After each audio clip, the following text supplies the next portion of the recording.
Isang pagpalang umaga po sa ating lahat. Muli ako si Mia Sebastian and welcome to our daily devotion with Pastor Russell Ocampo. And today is December 12, 2025 and our topic is all about Ikaw ba ay guiding light?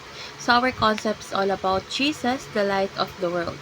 So kapag sinabi ni Jesus na siya ang ilaw ng sanlibutan, ipinapakita niya na siya ang nagdadala ng katotohanan, tumatalo sa kadiliman, at gumagabay sa mga tao patungo sa buhay.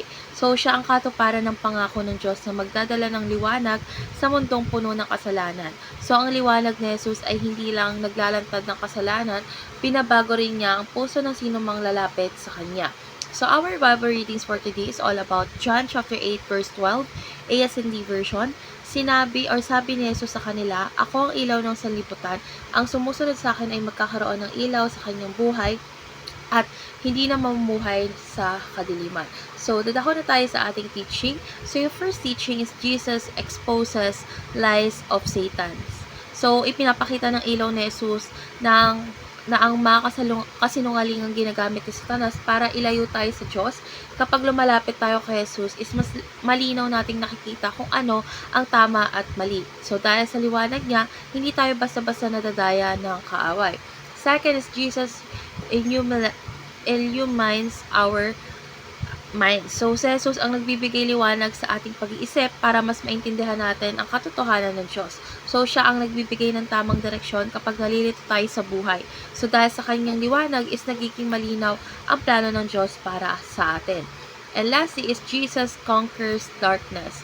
So, ang liwanag ni Jesus ay mas makapangyarihan kaysa sa kahit anong kadiliman ng kasalanan o problema. So, hindi kayang talunin ng dilim ang liwanag na nagmumula sa Kanya. So, kapag nasa atin siya, may tagumpay tayo laban sa takot, kasalanan at kamalian. So, dadako na tayo sa ating application. So, yung first application is shine as a guiding light to the world. So, mamuhay tayo sa paraan na makikita or nakikita ng ibang tao ang kabutihan at katotohanan ni Jesus sa atin. So, kahit sa simpleng kabaitan, pagiging totoo at pagtulong, is nagliliwanag na tayo para kay Kristo. So, tandaan natin, kung maliwanag ang buhay natin, is mas madali nating madadala ang iba kay Jesus. Second is speak truth without fear of persecution. So, syempre, magsalita tayo ng totoo kahit minsan hindi ito tanggap ng iba. So, ang pagiging tapat ay dapat laging nakabase sa salita ng Diyos dahil kapag kasama natin sa Jesus is hindi na dapat tayong matakot tumintig sa katotohanan.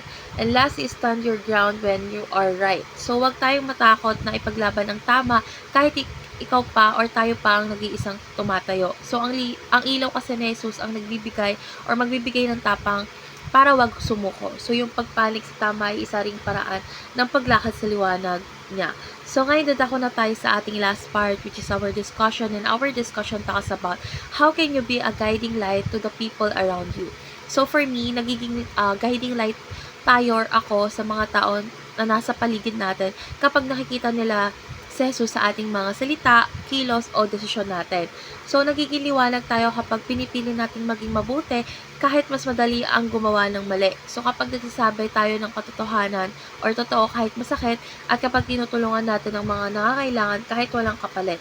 So, kapag sinusunod natin ang turo ni Jesus araw-araw is nagiging ilaw tayo na naggagabay sa iba para mas makilala nila ang Diyos. So, ang simpleng kabaitan, pag-unawa at pagrespeto ay nagiging daan para makita ng iba ang ilaw ni Kristo sa buhay natin. So, natutunan ko po na sa devotion na ito na bilang tagasunod ni Jesus is hindi sapat na ako lang or tayo lang ang nakakita ng kanyang liwanag. Dapat maging daluyan din tayo ng liwanag sa iba. So, piliin nating maging tapat, mabuti, at mapagpatawad para makita ng iba yung kabutihan ng Diyos sa atin. So, gawin natin itong goal na kung nasaan tayo, dapat may liwanag at hindi kadiliman. So, let's pray po. Lord God, maraming salamat po dahil ikaw ang ilaw ng sanlibutan na gumagabay sa amin sa gitna ng dilim. Lord God, tulungan mo po kaming maging liwanag din para sa mga tao sa paligid namin. Lord God, naway makita nila ang pag-ibig, katotohanan at kabutihan mo sa buhay namin. Bigyan mo po kami ng tapang na tumayo sa katotohanan at mamuhay ayon sa iyong kalooban. In Jesus' name we pray. Amen.